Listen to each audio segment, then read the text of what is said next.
$200 už ChatGPT. Sora, kuri jau kitais metais pakeis Hollywoodo filmų kūrimo industriją ir dar daugiau šokiruojančių naujienų, kurias paruošė mums OpenAI. Šiais metais jie startavo su ypatinga kampanija Pristatau jums kalėdinį advento kalendorių nuo OpenAI. Naujiena numeris 1.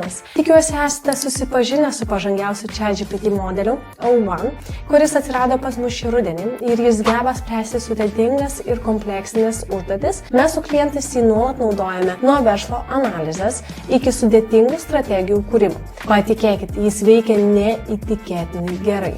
Tačiau juo galima buvo naudotis ribotą laiką ir tik 30 užklausų per savaitę. Dabar galima naudotis neribotai. $200 per mėnesį. Pakomentuok, ką jis turėtų tokią daryti, kad išdrįstum tiek mokėti. Naujiena numeris 2.